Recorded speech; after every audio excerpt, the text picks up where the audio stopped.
मनाजिर पुरकशिश हैं इस कदर बस देखते रहिए, मगर क्या कीजिए अपने फ़राइज़ याद आते हैं। अभी सोने से पहले मंजिलें दरपेश हैं कितनी, चले हम दूर काफ़ी दूर जाते हैं।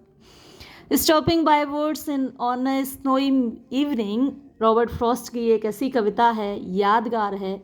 जवाहरलाल नेहरू की टेबल पर ये जो लास्ट की 4 लाइंस हैं ये मिली थी, और ये हमेशा जब भी आप पढ़ें अपनी ज़िंदगी में आपको एक इंस्पिरेशन देती हैं। जब आपको लगे कि पढ़ाई थोड़ी देर के लिए बंद की जाए, घूमा जाए, फिरा जाए, थोड़ा आलस से किया जाए, तो अगर ये लाइंस आप पढ़ लेते हैं फिर से आपको लगता है नहीं भाई, अपनी मंजिल को पाना है तो हमें फिर से काम में लगना पड़ेगा, फिर से मेहनत करनी पड़ेगी। एक घुड़सवार है इस पोएम में जो लंबी यात्रा पर निकला है। उसकी मंजिल अभी दूर है, थक गया है वो चलते चलते, हालांकि घुड़सवारी कर रहा है, लेकिन किसी भी तरीके से आप जाएं, सफ़र तय करें, थकान तो होती ही है। उसके मन में आता है कि थोड़ा विश्राम किया जाए, आराम किया जाए, लेकिन फिर उसको अपनी जो डेस्टिनेशन पर पहुंचना है वो याद आता है और वो फिर से चल देता है। देखिए, शुरू करते हैं poem. Whose words these are, I think I know. Whose किसके, words जंगल, these ये are हैं, I think मुझे लगता है, I know कि मैं जानता हूँ। ये किसके जंगल हैं, ये घनी छाँव, ये घने बाग बगीचे किसके हैं, मैं जानता हूँ। His house उसका घर, is है in the village गाँव में, दो हालांकि उसका घर गाँव में है। He will not see me वो मुझको नहीं देखेगा। Stopping here यहाँ रुकते हुए। To watch कि मैं देख रहा हूँ। His woods उसके जंगलों को, मतलब उसके बगीचे को। Fill up भरते हुए with snow से यानी बर्फ़ गिर रही है। तो ये जो खूबसूरत नज़ारा है इसको मैं देखूंगा। उसके बगीचा किसी और का है तो उसके बगीचे में बर्फ़ कैसे गिर रही है, तो इस खूबसूरत नज़ारे को मैं देखूंगा, और ये नज़ारा मुझे देखते हुए वो नहीं देख पाएगा कि मैं उसके बगीचे में खड़े होकर मज़े ले रहा हूँ, एंजॉय कर रहा हूँ इस दृश्य को, इस सिनेरियो को, वो नहीं देख पाएगा। माई लिटिल हॉर्स मेरा छोटा सा घोड़ा। मस्ट थिंक वो सोचेगा। इट इस बात को। क्वीर वैसे यहाँ क्योंकि आगे नियर है तो आप इसको क्वियर पढ़ सकते हैं कि ये क्वियर माने अजीब, स्ट्रेंज। तो ये बड़ी अजीब सी सा लगेगा उसको कि अचानक भाई चलते चलते यात्रा अभी डेस्टिनेशन पर पहुँचे नहीं और यहाँ कैसे रुक गए, तो उसको बड़ा अजीब लगेगा। टू स्टॉप कि हम रुक गए, विदाउट बिना, अ फार्म हाउस एक फार्म हाउस के, नियर पास में, यानी आसपास कोई फार्म हाउस भी नहीं है, कोई रुकने का ठौर ठिकाना भी नहीं है, और अचानक से हम इस बगीचे पर रुक गए तो मेरे घोड़े को ये बड़ा अजीब लगेगा।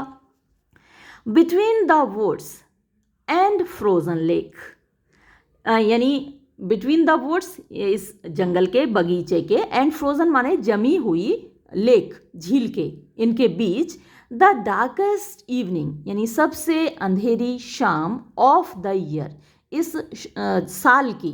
तो जो सिनेरियो है, जो दृश्य है वो इस तरीके का है, यानी जो सेटिंग है इस पोइम की, जिस जो वक्त है वो शाम का है और शाम भी अंधेरी है, अंधेरा घिर रहा है। तो इस बीच यहाँ ऐसे खड़े होते हुए अगर मैं रुकूंगा तो मेरे घोड़े को ये बड़ा अजीब सा लगेगा कि यहाँ अचानक कैसे रुक गए। ही गिव्स वो देता है, हिल्स हार्नेस बेल्स। हार्नेस वो जो आपने देखा होगा घोड़े के गले में एक पट्टा सा बंधा रहता है और उस पर घंटियाँ बंधी होती हैं, तो उस हार्नेस में बंधी हुई घंटियों को वो एक शेक यानी झटके से हिलाता है। या फिर आप पूरा कवच के लिए भी हार्नेस वर्ड यूज़ कर सकते हैं। घोड़े का जो साज होता है घोड़े के ऊपर डाला जाता है, पूरा साज के लिए भी हार्नेस वर्ड ही आता है। तो उसको वो हिलाता है और घंटियों की आवाज़ होती है, जैसे कि वो पूछ रहा हो, टू आस्क पूछने के लिए, if there is some mistake क्या भाई कोई गड़बड़ है, आखिर क्यों रुक रहे हो यहाँ पर। तो जैसे घोड़ा ये सवाल कर रहा हो, उसके लिए वो हिलाता है अपने हार्नेस को, अपने कवच को। तो यहाँ पर्सोनिफिकेशन का एक खूबसूरत एग्जाम्पल है कि घोड़ा भी ये सवाल कर रहा है, पूछ रहा है। The only other sounds, the sweep of easy wind and downy flake. तो जो और आवाज सुनाई दे रही है, the only other sound, only मन एकमात्र, अदर दूसरी, साउंड आवाज, और ये अपॉस्ट्रोफी लगा के एस लगा हुआ है, मतलब साउंड इज द स्वीप, मतलब चलने की आवाज, बहने की आवाज, मूविंग साउंड आप कह सकते हैं। The SVEEP means movement of easy wind, यानी आराम से चलती हुई जो हवा है, मंद मंद हवा है। एंड डाउनी, डाउनी में सॉफ्ट, फ्लेक माने एक गट्ठा आप कह सकते हैं, एक पीस आप कह सकते हैं, किस चीज़ का, आइस का, स्नो का, बर्फ़ का। तो नरम नरम बर्फ़ जो गिर रही है उसकी आवाज़ हो रही है। अब वो फेमस लाइंस जिनका के उर्दू ट्रांसलेशन मैंने आपको शुरू में बोला था। द वुड्स आर लवली, यानी ये जो बगीचा है वो बड़ा खूबसूरत है, डार्क घना है, डीप गहरा है। तो ये जो वुड्स हैं जो कि खूबसूरत हैं, घने हैं, गहरे हैं, ये संसार की उन सारी चीज़ों का सिंबल हैं, प्रतीक हैं, जो आपको डिविएट करते हैं, जो आपको डाइवर्ट करते हैं, जो आपको आपकी मंजिल की तरफ जाने से खींचते हैं। सारे अट्रैक्शंस, सारे वर्ल्डली अट्रैक्शंस जो आपकी मंजिल तक जाने में, जो आपकी मेहनत के रास्ते में बाधा बनते हैं, उनका प्रतीक हैं ये woods. The woods are lovely dark and deep. तो जितने भी डाइवर्जन्स हैं, डिविएशंस हैं, वो आपको खूबसूरत लगते हैं, वो आपको अपनी तरफ खींचते हैं। But I have promises to keep, but लेकिन I have promises to keep, यानी मुझे वादे पूरे करने हैं। तो आपको हर कदम पर खुद को याद दिलाना है कि मुझे इन डिविएशन से, इन डाइवर्जेंस की तरफ अट्रैक्ट नहीं होना है, मुझे तो अपने वादे पूरे करने हैं, मुझे अपने डेस्टिनेशन पर पहुंचना है, मुझे अपनी मंजिल पर पहुंचना है। But I have promises to keep and miles to go, और मीलों दूर मुझे जाना है, बिफोर आई स्लीप, सोने से पहले। तो आपको यहाँ आराम नहीं करना है, आपको यहाँ नहीं रुकना है, भले ही कितना भी मन करे, कितना भी अट्रैक्ट करें आपको ये चीज़ें, आपको नहीं रुकना है।